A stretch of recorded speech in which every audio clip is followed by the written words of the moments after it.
Welcome to Arab Center, Washington, D.C. This is Khalil Jahshan. I'm Executive Director of the Center. And I would like to welcome you to this special webinar focusing on the impact of the war in Gaza on Palestinian Arab citizens in Israel. As you all know, today marks the 41st day of Israel's war on Gaza in retaliation of the attack by the Islamic resistance movement Hamas on October 7, 2023. We're all aware that history did not start on October 7. However, the unprecedented bloodletting and viciousness of the past 6 weeks have resulted in more than 11,000 Palestinian deaths. This is, by the way, 1 out of every 200 Gazans, or 0.5% of the population of 2.2 million in Gaza. Among those, 4,600 children have been killed.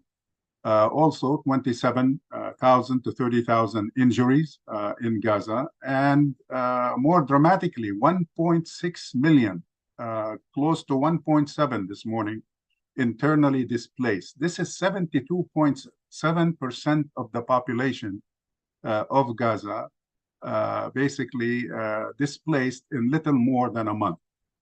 In addition, of course, the numbers are important these days. About 2,700 Gazans are still missing. We don't know what happened to them. Mostly, I would assume, they are buried under the rubble of 45% of Gaza's housing units, considering the damage that has been leveled at the Gaza Strip. However, Israel's war of retaliation against Hamas quickly morphed into a war of collective vengeance against the Palestinian people in Gaza and beyond. A second front quickly emerged in the West Bank, which doesn't seem to be getting enough attention in the Western media, particularly here in the United States. But particularly in terms of the attacks here, we're talking about both by Israeli troops and armed settlers empowered by the Israeli army, and clashing with local Palestinians throughout the West Bank. In addition, even though the U.S. keeps insisting that it has prevented, or it is trying to prevent further fronts from opening in this conflict, a third front, with all due respect to the White House, has developed quietly without attracting much attention in the international media and in think tank research, that seems to be focusing entirely on the dramatic and the ferocious battles raging inside Gaza. The reference here is to the political crackdown taking place inside Israel itself against critics of the war in Gaza, where they already limited space to start with for civil liberties, including freedom of speech, freedom of expression for Palestinians who are citizens of Israel, has been severely limited in the heat of the battle that is being waged in Gaza. Palestinian and Jewish dissidents, in some cases, are facing arbitrary arrest, unwarranted interrogations, suspension from universities, disciplinary measures in the workplace, even in the Knesset, dismissal from work, public harassment by far-right vigilante mobs for mundane things as social media posts. I'd like to share with you a quote here by the National Police Commissioner in Israel, Yaakov Shabbatai, known as Kobe. He published on his TikTok account in Arabic, of course, addressing Arab citizens of Israel, saying, "Anyone who wants to identify with Gaza is welcome. I will put him on buses heading there now." End of quote. This seems to be a summary of the sentiment that exists in Israel right now and the attitude of its extremist government. The purpose of this webinar will be to focus on the direct impact of October 7 on Palestinian Arab citizens of Israel. And we have invited some renowned experts and political practitioners, political representatives of the impacted communities, who will analyze the nature of these recent restrictions imposed by Israeli security agencies that affect directly civil rights, political activism, academic freedom in a country that claims to be the oasis of democracy in the Middle East. They will explore whether such restrictions are likely to remain temporary in nature as a function of this particular war in Gaza, or become long-lasting, reminiscent of dark past periods in Israeli history. I'm referring here to the military government period between 1948 and 1966. Our speakers include, and I will introduce them in the order in which they will speak, with just very short introduction. Aida Touma-Sliman, member of the Israeli Knesset right now. She has been a member of the Knesset since 2015, representing Hadash. She's a journalist, a politician, founder and CEO of Women Against Violence.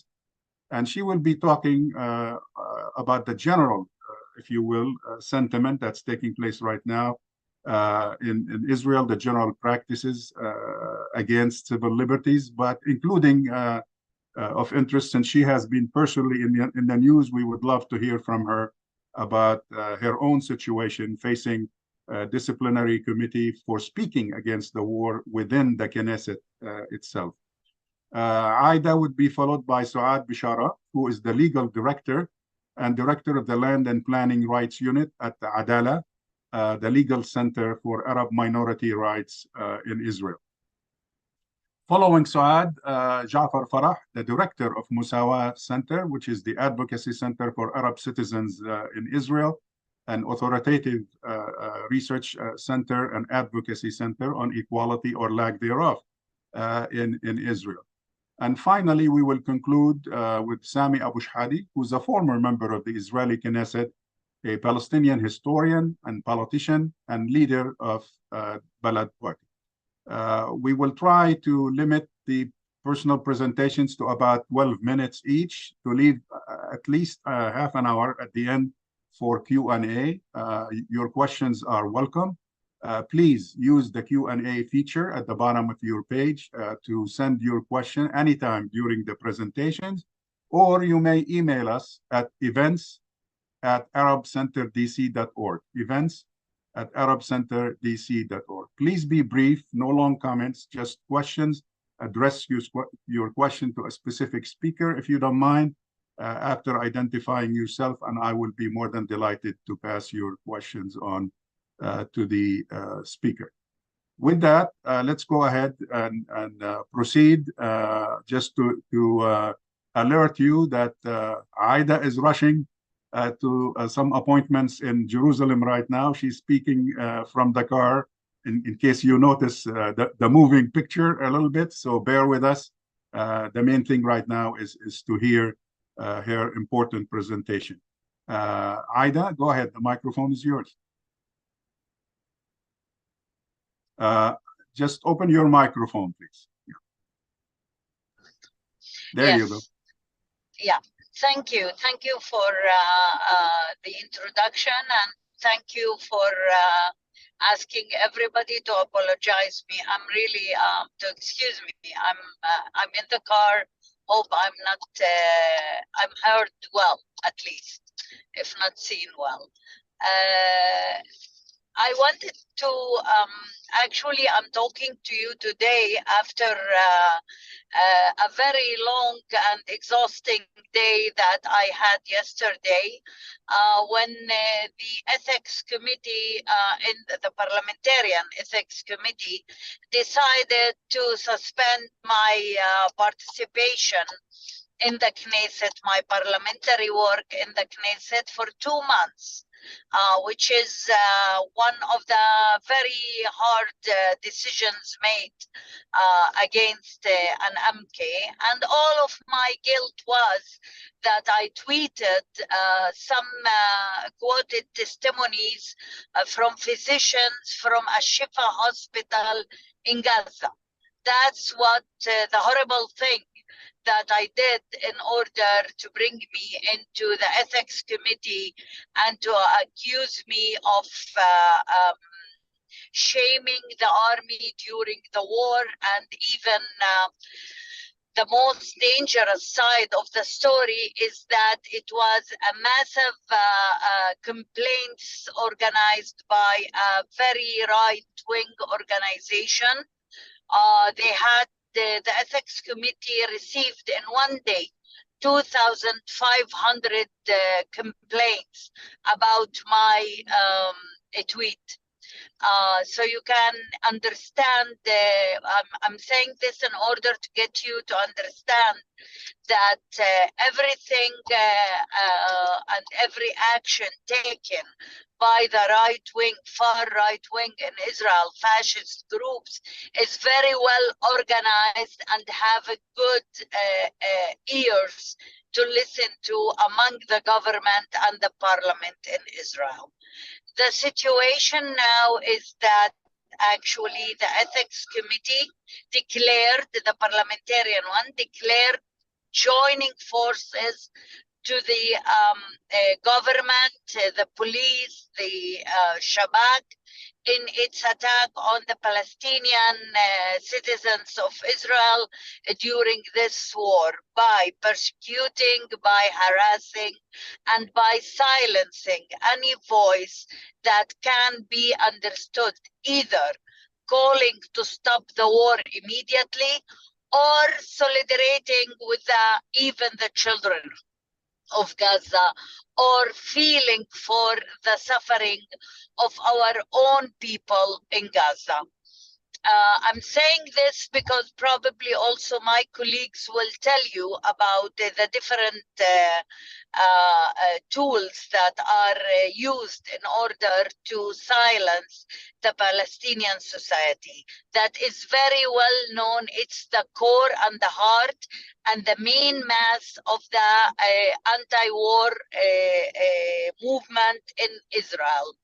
We have been like this all of our history in this country, and we were anti-occupation forces very clearly.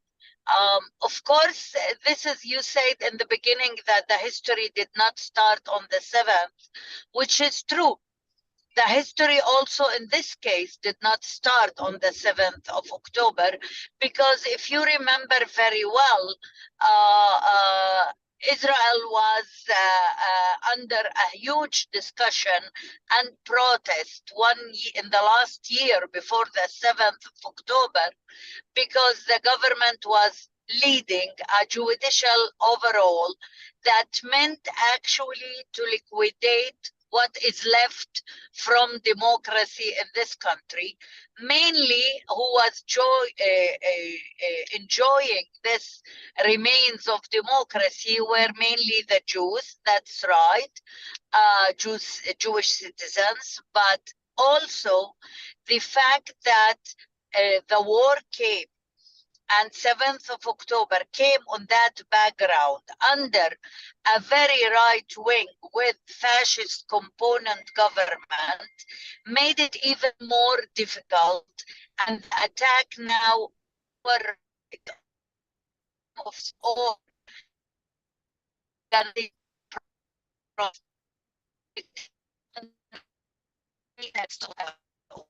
I have to say that the mean only to warn Aida, but they used, in my opinion, me in order to send another message to our population after the message that was sent last week when the head of the high follow-up committee, Mr. Muhammad Baraki, was arrested. My colleague Sami Abu Shehadeh also, and other former MKs who were arrested because we were thinking to hold a very small protest against the war. This is a message saying very clearly that to our population, that you have to be really careful, because if we can deal with your leadership in such a way of arrests, of suspension and silencing, imagine what we can do to the normal citizen if they speak. Another important thing in this decision is the fact that the ethics committee declares very clearly that the parliamentarian immunity that was supposed to be given to the MKs in order to be able to function and to speak out and to criticize freely shrinks when the MK is an Arab. And even it is less than what is given to a normal or average Jewish citizen. This is very clear from the decision. Now, I would like in the to relate to the fact that I don't think that this is a temporary situation. In my opinion, because of what I described before the 7th of October, and the fact of what is happening now, the legislations that are brought under the pretext of emergency situation to the Knesset is creating a new, even worse and horrible situation as to democratic rights or citizen rights or minority rights when it comes to us in Israel. The law, they changed the law that identify or that give authority to the minister to declare on one person, not an organization, one person as a terrorist. And that is relating not only, in my opinion, they are saying it is relating to those who will be arrested through the invasion of and occupying Gaza and will be arrested. But the way the law very clearly, it can be applicable to any foreign citizen who is coming to Israel, and the minister can decide that he is doing terrorist actions against Israel. This is very, very horrible. The other thing is that they changed also the law that became now consuming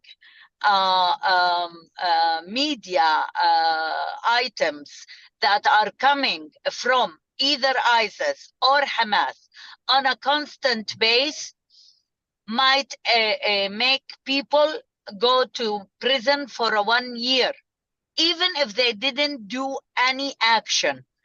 The only consuming, seeing, or reading material, it is the felony that they can go to a whole year. Now, of course, somebody will tell me, well, do you want people to consume from ISIS, or do you want terrorist actions? Of course not. But nobody is defining what is a terrorist action. Nobody is defining who decides what is terrorist material.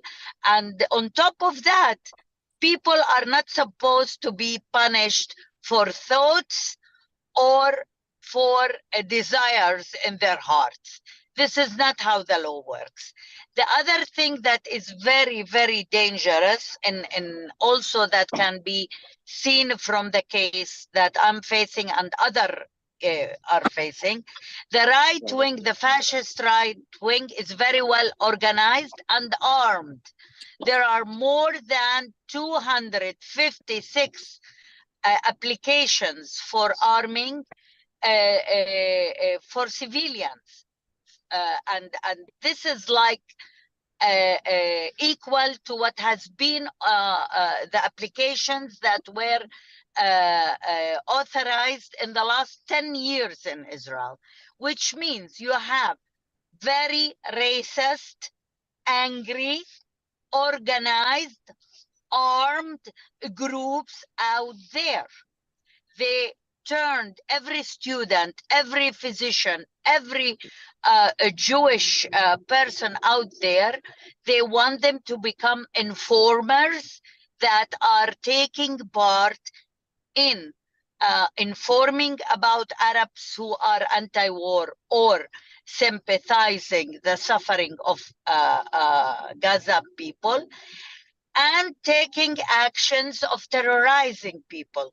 The amount of threats that I'm receiving and others are receiving on their phone call, on their social media is unbelievable. And we are in a situation where on legal level, on political level, and on public level, fascists are taking control. Thank you. Thank you, Aida. Let me ask you before I let you go and move to the next speaker. Has this happened to any other Jewish member of the Knesset? Of course not. One of the things that I've been told by the ethics committee that my tweet is dishonoring the Knesset and make people less confident or trust the Knesset. And I asked them, first of all, let's talk, which people are you talking about? Who will, their trust will be earned? Second, is it respectful for a parliament to have a minister saying, let's bomb them with a nuclear bomb and erase Gaza? Is respectful for the parliament to have two members of Knesset publishing a plan to make all the Gazan people refugees all over the world? Is it respectful to have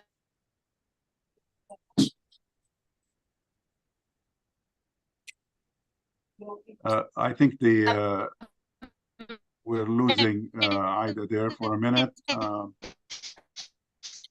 Okay, let's go ahead.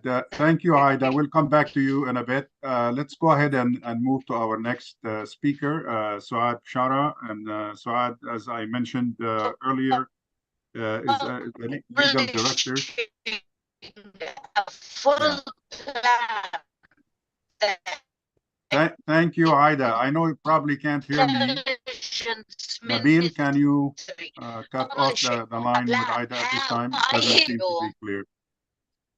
I hear you, Khalil. Thank you. Okay. I'm with well, you. We couldn't hear you, but go ahead. No, I put off the camera because I know it's disturbing to see someone moving all the time. That's all right. I'll be listening. Thank you. Appreciate it. Let's go ahead and move. Suad, the microphone is yours. Please go ahead. You've been working on these specific cases at your work at Adala, and we would appreciate learning more about the breadth and substance of more cases that are happening in Israel at this time. Go ahead. Yeah. Good morning, good afternoon, depends on your time zone for everyone. Thank you, Khalil. And I would like to thank the Arab Center in Washington, D.C. for organizing this webinar and inviting me to join it. For all of those who decided to join today. I want to talk briefly about the crackdown on freedom of expression against Palestinian students, lawyers, and the public in general. We have been witnessing since October 7th, which is taking several forms and is being implemented through different means, including incriminating and sanctioning what should be protected under legitimate expression. First, and you mentioned this, Khalil, police ban on solidarity protest, any kind of solidarity protest. Yaakov Shabbatai, the commissioner of Israel police, have made it very clear in his directives on October 7th that he will not allow any protest, not before including very racist content in his directives. That anyone who wants to identify with Gaza will put them on buses and take them to there. Now, while illegal, of course, these statements seek to delegitimize any protest in solidarity with the Palestinian people in Gaza, and they're used to justify the use of force to disperse protest and to detain protest, as we have witnessed systematically so far in any attempt to go out to the streets to protest. We have witnessed that in Haifa on the 18th of October, in Al-Fahim on the 19th of October, In Nazareth last week, while detaining the political leadership, whenever permits, applications to allow demonstrations are put forward in the police, we have witnessed in Al-Faham and Sakhnin, no permission is granted, and this ban has a huge effect on one of the most important constitutional rights of citizens in any country. Now, what this brought to a situation that anyone, including Israeli citizens, can protest almost anywhere in the world against the war, but they are banned from doing so in Israel. But this is not the only problem. Crackdown on freedom of expression for many targeted groups is having a long-term and drastic effect on their life path. I will give some examples. But before doing that, unfortunately, I will mention in one sentence a petition that we filed to the Supreme Court challenging the policy not to grant any permits to protest and the directives of Shabbatai was rejected. Also, they said Shabbatai has no authority to ban generally protest, but they did not grant any permission to do such protests, neither in Sakhnin nor in Al-Faham. Now, one of the targeted groups is students. Why students? Because they are in academic institutions that have the ability to punish their students for whatever they do. So we are witnessing a very concerning involvement of academic institutions in the attempt to silence and punish students for their expression over their private social media platform regarding what is happening in Gaza. So far in Adala, we monitored about 110 cases of complaint, usually filed by, again, extreme right-wing radical groups. We're talking about 25 Israeli academic institutions. Up until today, there have been dozens of cases in which academic institutions have initiated disciplinary proceedings against these students, suspending in some cases, even expelling them solely based on posts made on their personal social media accounts. And among over 90 cases that we are representing, 52 Palestinian students received temporary suspension and notifications prior to any disciplinary procedures, and 8 were even expelled without prior to any kind of hearing. And now, in most of these cases, students merely expressed solidarity with the Palestinian people in Gaza, quoted verses of the Quran, and so on. Actions that lie well within the realm of freedom of expression, and in some cases, religion. It is important to note that these draconian actions were prompted by, again, complaints received from political far right-wing students targeting Palestinians in these academic institutions. That, again, examples include sharing from what we have seen, sharing posts of women from Gaza about the death of their family, Quran verses that ask people to be patient and afraid of God, saying Israel is conducting ethnic cleansing in Gaza, even sharing and following the Aida Touma-Sliman website became the subject of such disciplinary procedures, talking about attacking civilians and illegal occupation as a framework. Now, there are also posts that are a lot of people would not like, but still what we think fall within the realm of freedom of expression. All of these silencing, disciplinary, and repressive actions are backed by the Minister of Education, who was yesterday pushing, again, more and more the universities to expel these students generally and in a sweeping manner from these institutions. So academic institutions became one of the oppressive tools that conduct policing over their students' opinions and might have the effect of changing the course of their whole future and academic future for sure. Not to mention the contribution these have on the atmosphere in these institutions, and they're feeding into the incitement against the Palestinian students and their delegitimization. Most recently, we have seen increasing attacks targeting professors in Israeli universities. We are all aware of the case of Professor Nader Kevorkian, who was asked to resign by the Dean of the Hebrew University following a petition regarding academic opinion regarding genocide in Gaza. Now, this is alongside a policy of unlawful detentions, also based on monitoring, closely monitoring social media posts. So far, we monitored 251 cases, criminal procedures statewide, excluding East Jerusalem, of course, which involves arrests, interrogations, warning talks by the police and the Shin Bet agency since October 7th. Many are linked to social media posts and other forms of expression.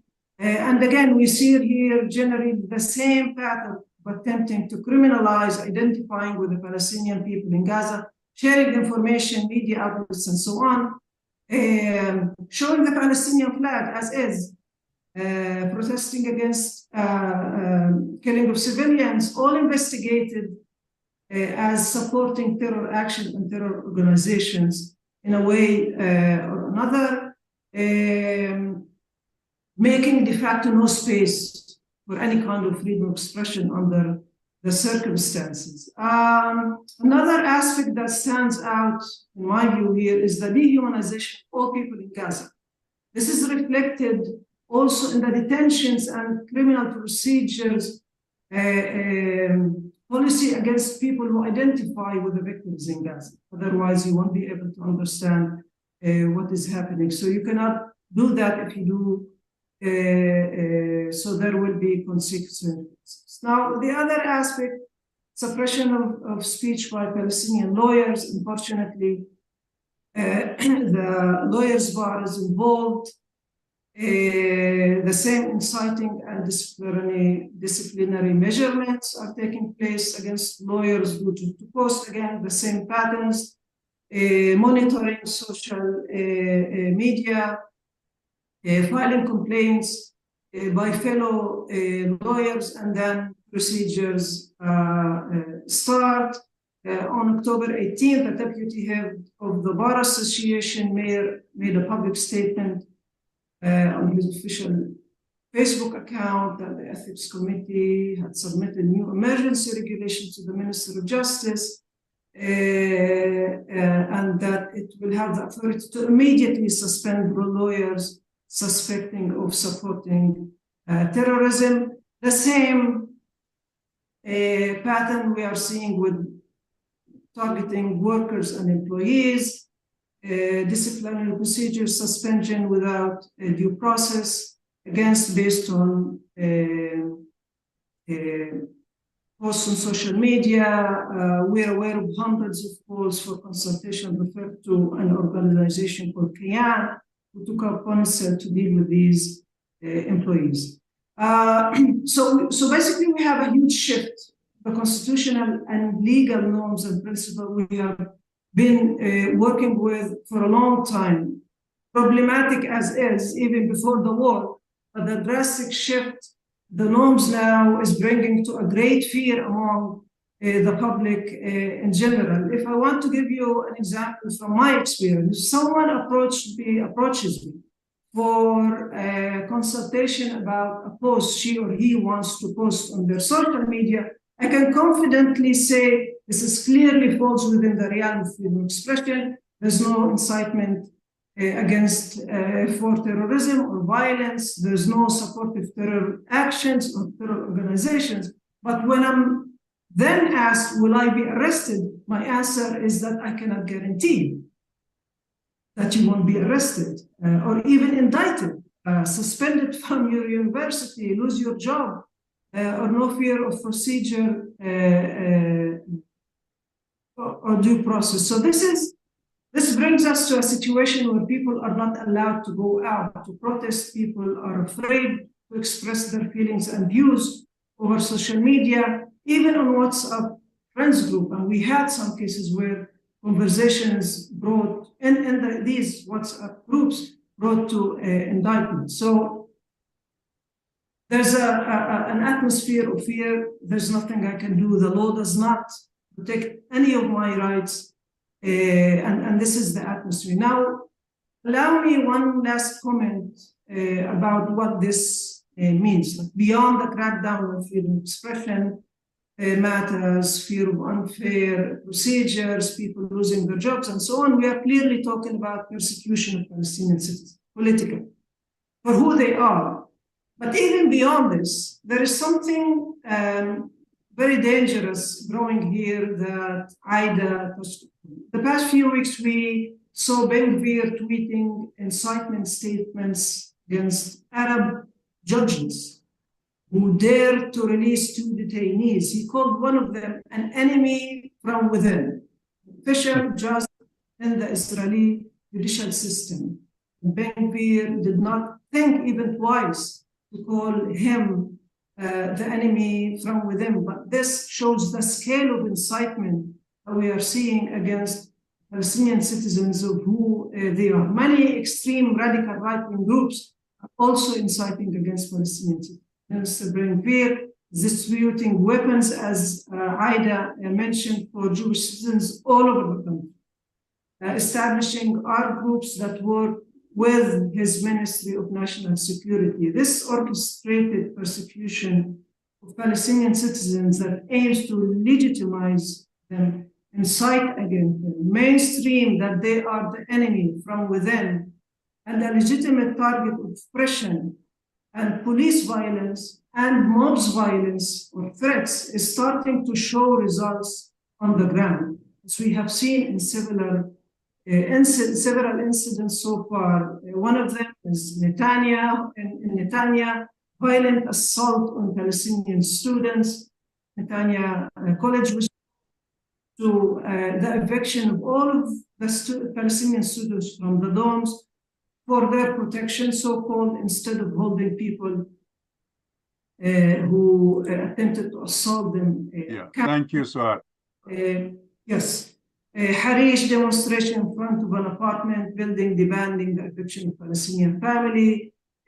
Suffered again the problem with the dome. So we are witnessing various online radical right groups that are calling for violence against Palestinian citizens, while the police and unfortunately the Attorney General are mostly sitting in silence towards these inciting groups, sending the clear message that these actions are okay and legitimate. Thank you for your questions. Thank you. Appreciate it. Jafar, the microphone is yours. Please go ahead. Can I share my PowerPoint? Yes, please do.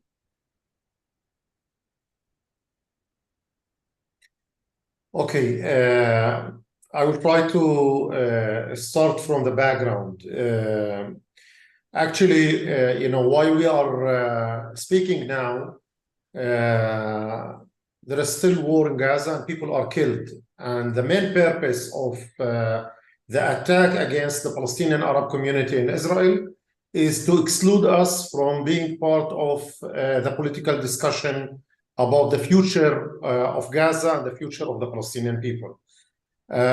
This is the purpose, and this is why we are targeted. And actually, it's not the first time, but now it's happening more systematically. And while we are speaking now, there is hearings that is taking place in Netanya College against 10 students that have been evacuated by the police in October 28.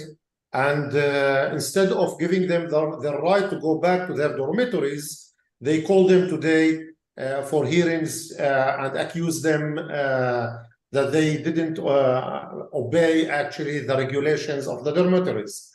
So we can, as Suad said, we can see attack against every part of the Palestinian Arab community in Israel, taking in consideration the importance of this community. We are about 50%, 21% of the population. Today we have 10 seats in the parliament, but potentially we can get also more seats. And the Palestinian community in Israel can advocate not only for our rights. Of course, we are discriminated. There is tons of laws that discriminated us, but we can advocate also for the end of the occupation, and we can be very important actor in building peace camp in Israel. So you have to take in consideration when we talk about what we suffer from is the importance of this community strategically for the future. Remember that between 92 to 95, without the 6 members of the Knesset, the Arab members of the Knesset, then the Oslo Agreement wouldn't be approved, and also the disengagement from Gaza wouldn't be approved in 2005 without the support of the Arab members of the Knesset then. What we try to do in these days, in this slider you can see, death to Arabs in the streets. You can see attacks against, this picture. The second picture is actually the attack against the students in the dormitories in Netanya, and pieces of legislation, to ask Aida not to be part of the Knesset discussion and to exclude her actually for, 60 days almost. Not to be part of the parliamentary discussion. Imagine that the Congress or committee in the Congress will take a decision to ask a member or a senator not to participate in discussion for 60 days. It's not only Aida Touma, we have Ofer Kasif also, and we have Iman Yassin. Also, she was, the committee, the Knesset committee took a decision also to prevent her from taking part in Knesset discussions for the next 2 weeks. We created some kind of civil society network that enable us to coordinate the efforts. We have 14 teams actually, and we will be happy to share with you the data. How many people have been arrested, how many cases of workers we are dealing with. This slider actually show you this. We have weekly information data that we can share it about the cases that all of us as civil society organizations try to follow. Take in consideration that immediately in the first day of the war, 20 Arab citizens also have been killed. And we lost, nobody know at least what is the situation of 5 Palestinian citizens, most of them from the unrecognized villages in the Naqab. There is still something called unrecognized villages in the Naqab, and 150,000 Palestinian citizens are living without shelters, without water. And the first rockets that came to the Naqab area, 20 Palestinian citizens have been killed, and still nobody took in consideration that we suffer from the war. Nobody from our community was supportive of what happened in October 7th. This guy, for example, was killed. He was part of the medical teams that have been in the Naqab in that day. The second slide is the picture is Maysa Abdel Hadi. She was arrested, and you can see how she was pictured. And the third picture is actually Dr. Warda Saada, that she was very active in the peace movement, and she's teaching in K college for education, and immediately she was harassed by students, by the extreme right wing, and by her college. I don't want to talk about what we are doing in these days to be able to deal with the crisis that we face. But it's very important to see part of our responsibility. Our responsibility is also to raise voice against the war. That's very important responsibility. And that's why also it was very important to help our community to bring the voice or anti-war voice and the pain of the Palestinian people in the West Bank and in Gaza, and also inside the Green Line. So in this sense, we try to cooperate, not only to build our network, but to cooperate also with Jewish organizations. Actually, the High Follow-Up Committee for Arab Citizens was able to organize a webinar because it had been prevented from organizing physical meeting. The police prevented them from organizing a physical meeting. So it was webinar with more than 400 Jewish and Palestinians that have been gathered together to try to bring voice actually against the war. Finally, after legal procedures, this Saturday there will be the first war. Unfortunately, it will take place in Tel Aviv because the government, the court actually rejected the request of the High Follow-Up Committee and different political groups to organize demonstration in Sakhnin and Al-Fahim and Nazareth. So for the first time, actually, there is an approval for Hadash. Actually, the request was submitted by Hadash to organize demonstration in Tel Aviv, and it should take place this Saturday. And we expect violence against the people that will resist the war. These are some examples, and we can share with you our presentation and our data. You know, a sense of how the police and the general attorney is abusing the law against terror. We know about hundreds of cases of incitement against the Arab community to kill Palestinians, to kill Arabs.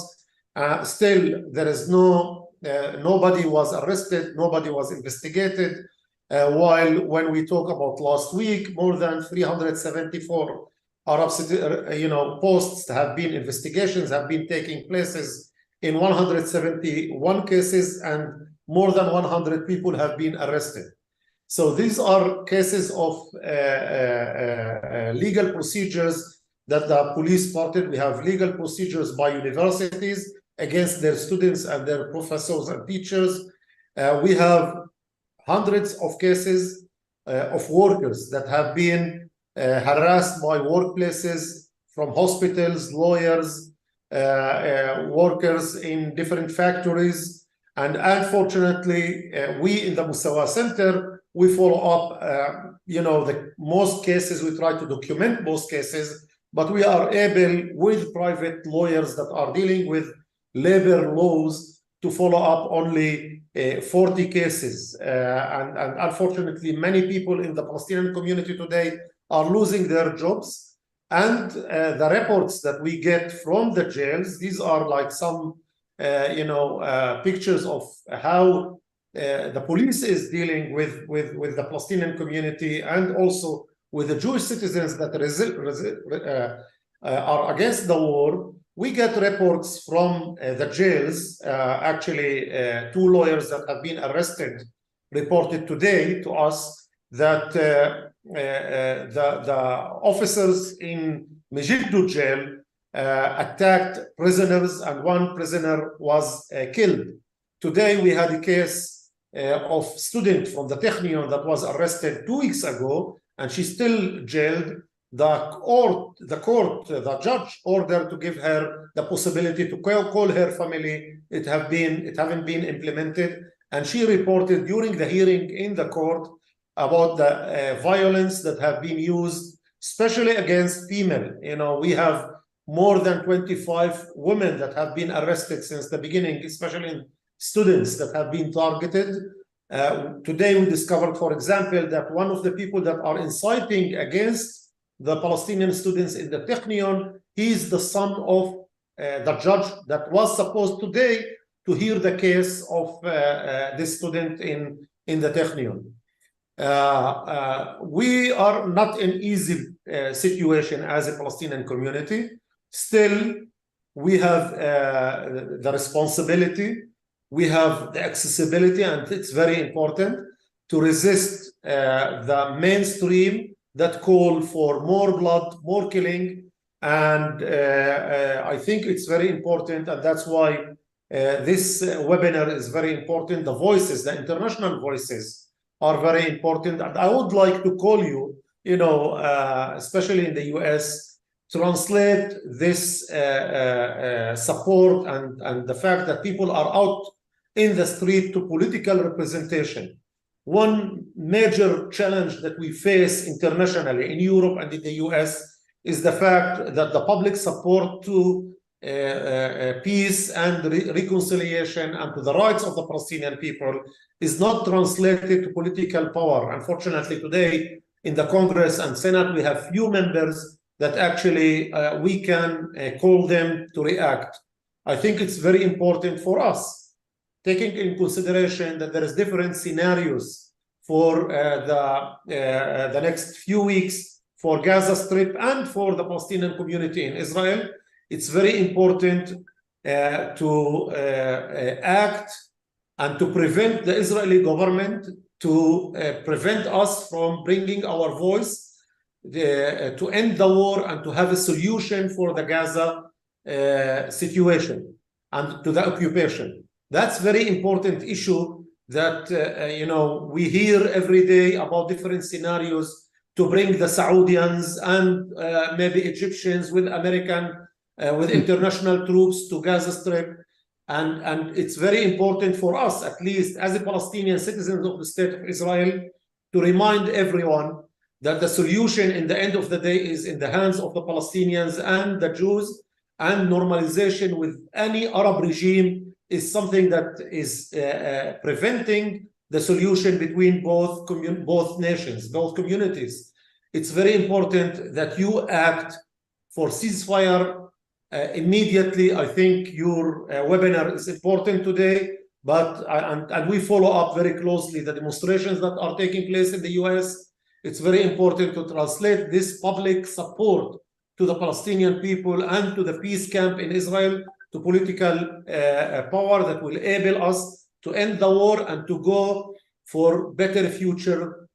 We are in terrible reality today. People are killed, people are arrested, and we need your support and we need your backup in the US. Thank you. Thank you, Jafar. Appreciate it. Sami, the microphone is yours. Please go ahead. Thank you. Thank you very much, Dr. Jahshan. Thanks for the Arab Center for this very important webinar, in my point of view. I would like to do a few general comments before I get more into details about what's happening within the Palestinian minority living as citizens in the state of Israel. Very important to know that there is a lot of misunderstandings and misperceptions of what's happening in general, not just in the last 41 days. As you said, Dr. Jahshan, history did not start on the 7th of October, and it did not end in the 7th of October. One of the most important things I would like to say that this is what's happening is very, very different than what most of the people realize or understand regarding wars between two sides. First of all, this part of the world, Israel, Palestine, is very small geographically. To compare it with the United States, the United States is 450 times as big as Palestine. So Palestine is a very, very tiny thing. What happens in any part of Palestine affects everyone. Surely when we are talking about huge historical events, wars, big things that can happen. Another very important thing, that both sides, Israelis and Palestinians, are not living in two different areas, are not separated in two different areas very far from one another. 20% of the population living within the state of Israel are Arab Palestinians. We are the indigenous people of this part of the world. The Zionist project immigrated to our homeland, expelled the vast majority of our people, Now look on this and a complex situation where I'm talking to you now from Jaffa. In the war of 1948, in the Nakba year, big percentage of the population, Arab Palestinian population that were living in Jaffa were expelled. It's a coastal city through the sea. So there are big numbers that were expelled to the city of Gaza. 70% of the population in Gaza are refugees from within the state of Israel nowadays. So we all have families in Gaza. Our families, our people, according to the important Israeli historian of genocide and Holocaust studies, Professor Ras Segal, he said that what's happening now in Gaza is a genocide. This is what's happening to our people. Now, the state of Israel wants us to ignore what's happening to our people. What they really want us to happen with us is that they want us to lose our humanity.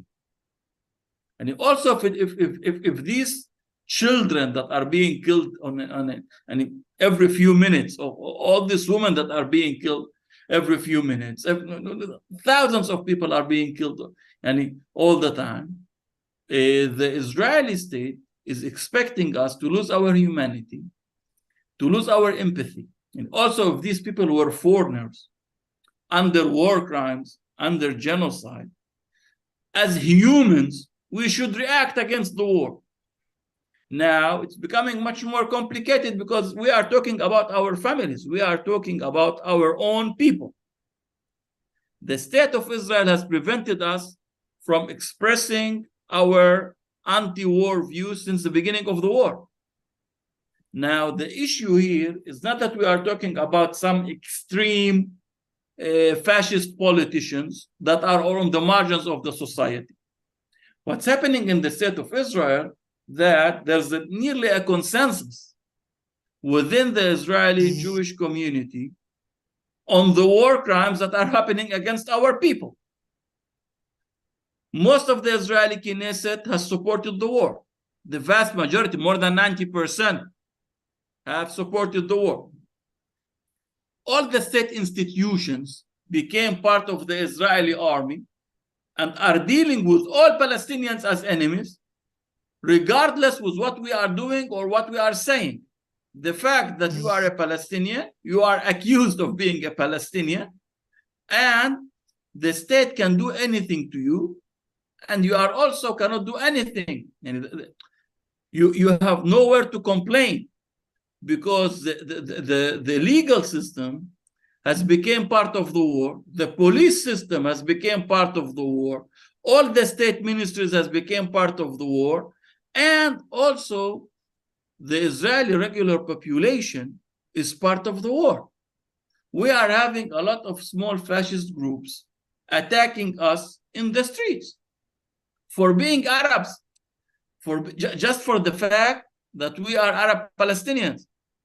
We are attacked all over. We are attacked in hospitals. We are attacked in the universities. We are attacked in our schools. We are attacked in our cities. We are attacked in our villages.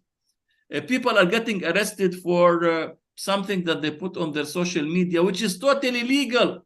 It's not against the law. It is against the political views of the policeman or the policewoman, or an Israeli Jewish citizen did not like your post, so you get arrested or detained or attacked. 20% of the population, we have been trying for more than a month to have a license to demonstrate against the war. The only thing we wanted to say, stop the war. This is, and we asked for a demonstration having one sign written in it in Arabic, Hebrew, and English, stop the war. We were not able to do that. And we are accused of supporting terrorism. Now, I studied political science in Tel Aviv University. All the definitions of terror and terrorism that I studied at Tel Aviv University suits exactly what the Israeli state is doing nowadays. So if anyone is accused of terror, is this crazy war against women, children, elderly population, all this collective punishments, all this way of thinking. And I think this is the most important thing, that there are people who deserves more because their value is higher. And there are people who deserve less because their value is smaller. And there are people that do not deserve anything. They have no value. My people, from the racist way of thinking, from the racist perspective of the Jewish majority in our homeland, they do not deserve to live. So you can talk freely if you support the war, if you support bloodshed, if you support the killings of women, children, and elderly population. You have freedom of speech. There are signs on the Israeli highways talking about genocide. In Hebrew, they are using the word hashmada. Dr. Jahshan, this word is used in the Hebrew language only in the context of the Nazis. The word hashmada is used usually when they talk about the Holocaust and the Nazis. They are calling for hashmada, total destruction of the Palestinian people. There are huge elimination.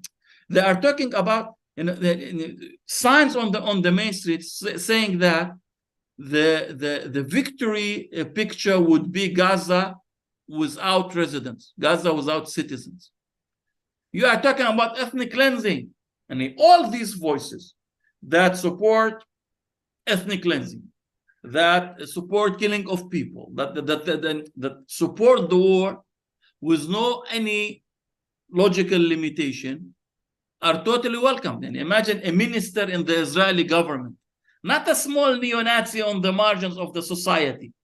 A minister in the Israeli government talks freely about atom bomb on Gaza.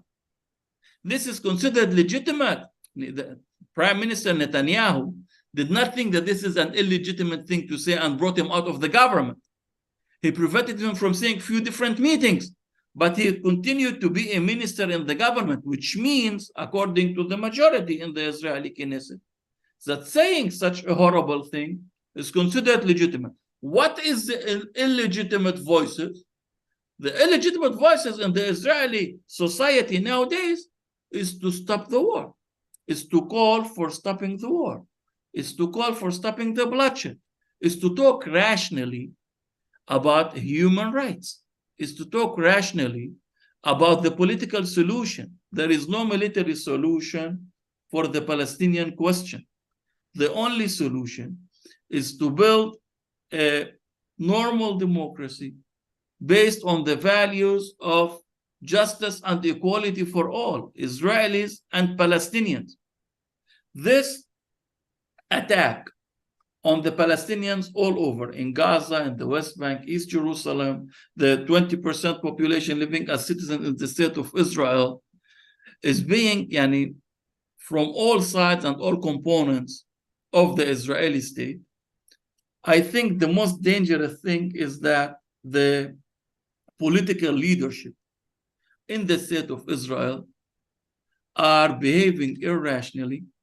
Revenge and hatred is controlling their minds, and they are leading us to a much, much more dangerous situation. Nobody is asking what next, what will be after the ceasefire, if it's going to be today or in a month or whenever. What is going to be? What will be the results of all these waves of racism and hatred against all the Palestinians in all the Palestinian lands, or against the Arab-Israeli Palestinian population? What will be the relations between Palestinians and Jewish Israelis after the ceasefire? What psychological effects does all this vicious cycle of horror and violence and revenge is leading us to? What we are struggling for is to go back to rationality, to go back to sanity, to start talking logically about human beings and the human rights. And to lead to a better future for all the children in our area. A future which is built on justice and equality for all Israelis and Palestinians. Unfortunately, this logical voice is not allowed within the Israeli state and society nowadays. We are being chased, and people are being chased for writing human sentences on their website, not just Palestinians. And there's a school headmistress in Tel Aviv wrote in her Facebook page that also in Gaza, there are women, children, and elderly population. They wanted to expel her from her work for writing a fact, for writing a basic fact that there are human beings in Gaza. We need to explain that Palestinians are human beings. I don't know about another racist such society in any part of the world nowadays, Dr. Jashan. And we need to explain that also Palestinians are human beings. And this is a struggle that you do.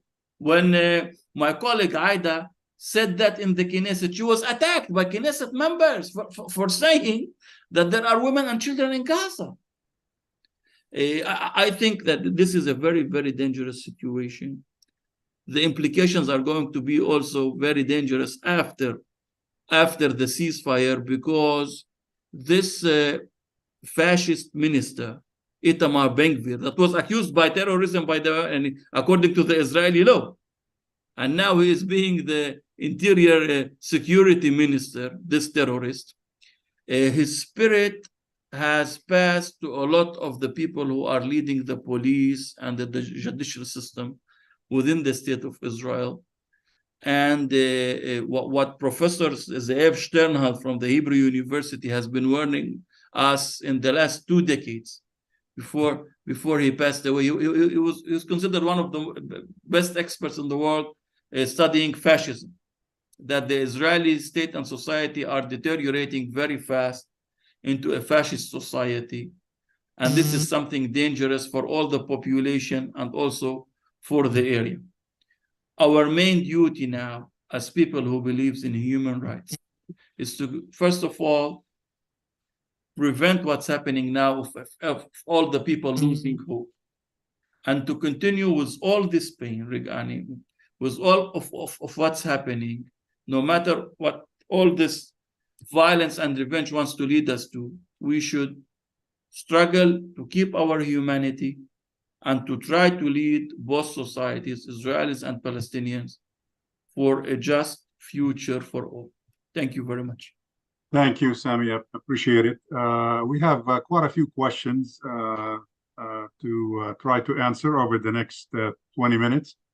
I think the first one should probably be addressed to all of you, particularly to Aida, if she's still with us, and to Sami, because it pertains to serving in the Israeli Knesset. This is from Huwaida Arraf. She says, I know that it has been brought up before, but how long will Palestinian MKs, members of the Knesset, continue to participate in what she describes as Israel democracy facade? What tangible benefits are there for participating? Why not all of you resign en masse with a strong statement? Is there any value in continuing to serve in the Israeli Knesset? Aida, are you still with us? If not, Sami, having served in the Israeli Knesset. Yes. Oh, sorry, there is Aida. Go ahead, Aida. You heard the question? Yeah. Yeah. I'm sure you faced that question before many times. I heard the question. Yeah, the question is from Huwaida what- Arraf about the validity of serving in the Israeli Knesset as an Arab Palestinian. Well, first of all, I think that when we are serving, we are not serving the Israeli democracy. We are serving our own people. people who are suffering from discrimination and almost an apartheid regime. And we are trying to defend the rights of our own people and to echo their voices. That's first of all. I feel that I serve my own people when I'm sitting there, because, and on the other hand, I think that I'm revealing the lack of democracy more now, for example, by this example that I gave in the beginning when I was suspended. This is bring me to a situation where I'm able to reveal the double standards and the lack of democracy actually in the system by how they are dealing with us. If I was outside, first of all, I think that there always will be other Arabs, Palestinians, who will serve actually in the Knesset, and they probably will not be exactly the kind of representation that we would like to have. This is a need for any citizens in any state to be represented and to struggle for their own rights from sometimes, yes, from within the system, revealing the situation. I didn't see, for example, I think that the fact that we are sometimes introduced to the world as MK give us more platforms and more spaces where we can speak out and catch the attention of the world to what's happening, more than if we were just people who are let's say boycotting the election. I would like just to add one last sentence. It will be always a good argument in the hand of the Israeli system or the Israeli government or parliament to say, well, we did not exclude them, they excluded themselves. It's much, much harder to prove everything, but it is still revealing the real fact about the situation of democracy in Israel. Thank you, Aida. Sami, would you like to add something to that? Yeah, Huwaida, thank you very much for your question. It's a very important question. We are usually asked this question mainly by people from abroad, Arabs, Palestinians, and others also. You are right. First of all, it is something very hard to do, by the way. And you never enjoy, you never enjoy as an Arab Palestinian going to the Knesset. It's a very hard job, and psychologically it needs a lot of powers, and we are on the margins of the political system, and our ability to do serious changes, and to be honest, are not that high. But still, in the same time, we have a few important things here. I think the main question is not whether to go to the Knesset or not to go to the Knesset. I think that the most important political question regarding this is, what do you do in the Knesset? What is your political agenda? What is your political project? This is what really counts in politics, because the Israeli law does not prevent us. Okay, if we will exclude ourselves, two things will happen. First of all, other Arab members will be as if representing our community in a not in the way we would like to be represented. And second, the political agenda will be very problematic from our point of view. This is the largest political stage that we have here. We do not have another parliament. We cannot build another parliament. Okay, this is the parliament. This is the Congress. And we don't have other stages. Of course, we pay very high price by going, but by not going, we will be paying much higher prices. So there is no vacuum in politics. If you don't go there, others will be going there. And I think as people who are trying to lead our society for a better future, for a more democratic future, we should give the population a political alternative. By excluding ourselves, this and we tried, by the way, a lot, not us, but a lot before us, has tried to build serious political movement from outside the Israeli Knesset. It did not work. Thank you. Jafar, would you like to comment on that? Also, participating or not participating in the Knesset? Yes, I will add a few things. I think we have, practical exercise. You can look at East Jerusalem. You can look at the West Bank. You can look at Palestinians that they don't participate and they don't have the right to participate in the Knesset. And you can compare the situation. Still, our struggle against the military regime was successful one in the end. We should evaluate achievements. I think it's very important to remember that until 65, 66, actually we have been living under military regime and the recognition of unrecognized villages. There is tens. I remember myself to go when we used to go to Ain Hod. Suad used to be the lawyer of in the Association of 40. All the unrecognized villages in the north, most of them, have been recognized in 95 as a result of the fact that the 6 members of the Knesset between 92 to 96 have been part of the coalition. The disengagement from Gaza and the approval of Oslo, forget Oslo with its reality, but the fact that for the first time, the Palestinian struggle is in the land of Palestine and not on the land of Lebanon or Tunis or any other places. This is something that was achieved as a result of the struggle of the Palestinians inside Israel.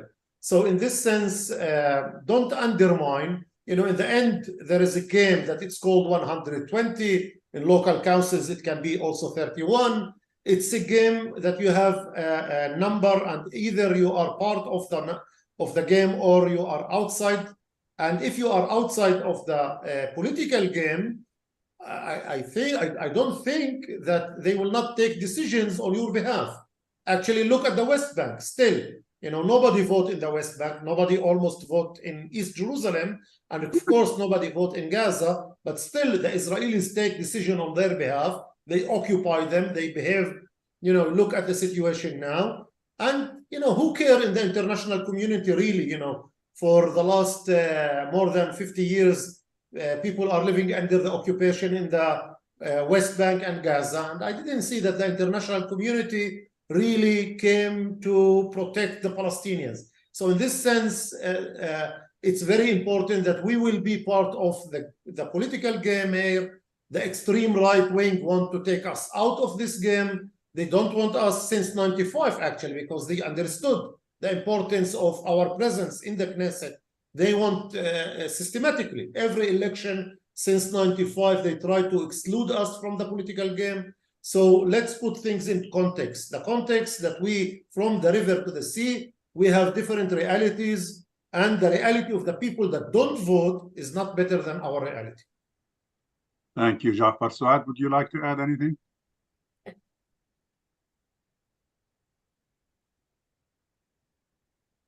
Microphone.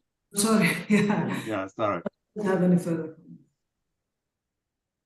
All right. We have some other questions. We have one interesting question from Carl Goldberg. He says several of you did refer to yourselves instead of Arab citizens of Israel as Palestinian. Doesn't that imply disloyalty to the state of Israel? Who would like to tackle this one? Yeah, I will. I will. Few comments on this. Go ahead. I'm not sure that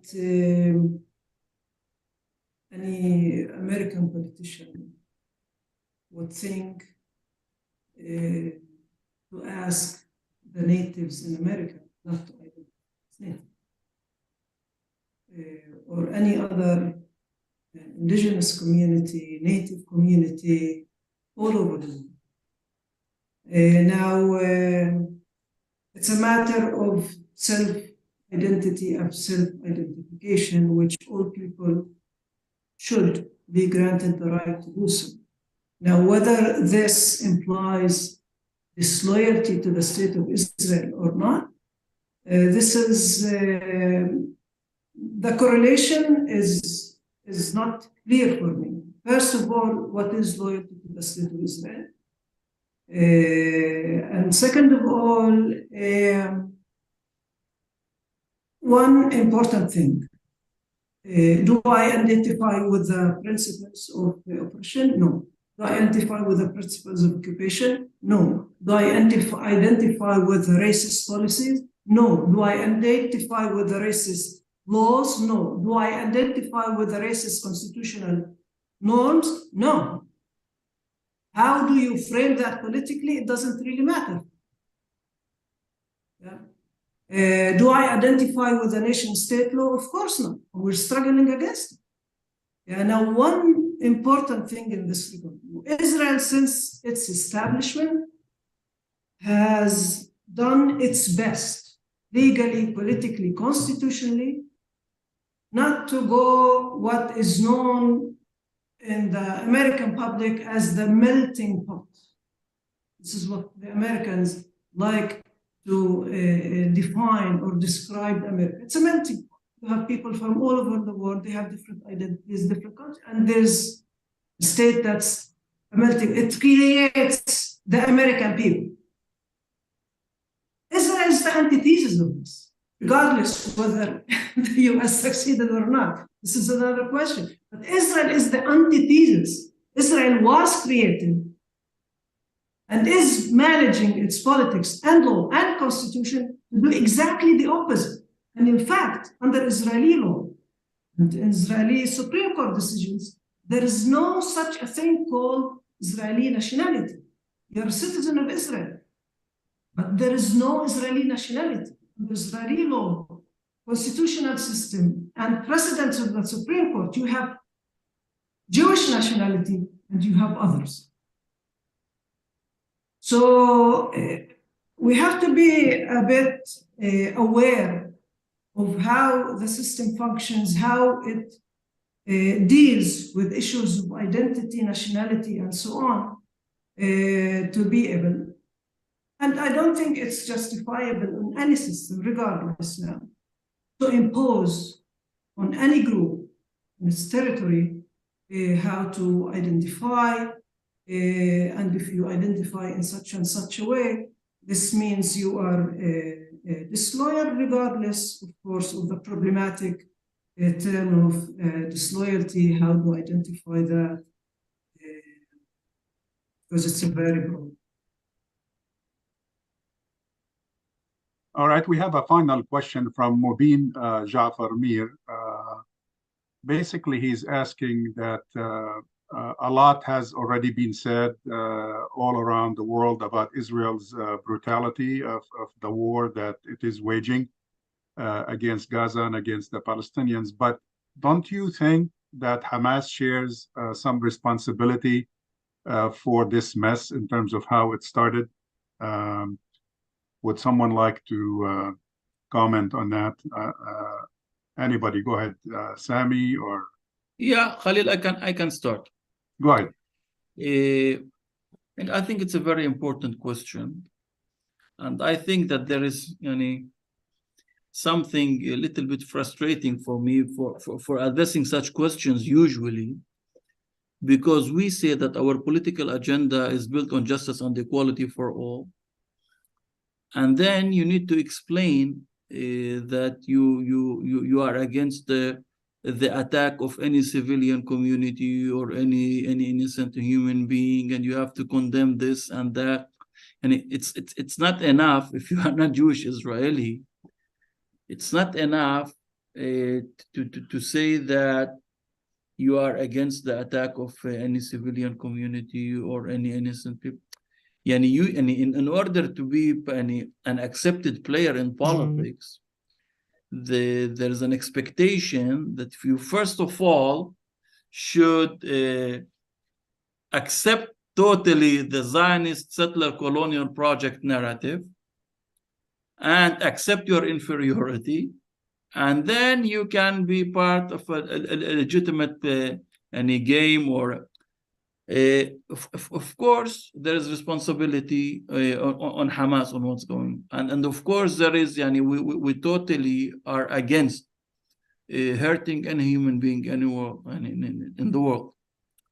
But as we started our talk, history did not start on the 7th of October. Hamas was not born on the 7th of October.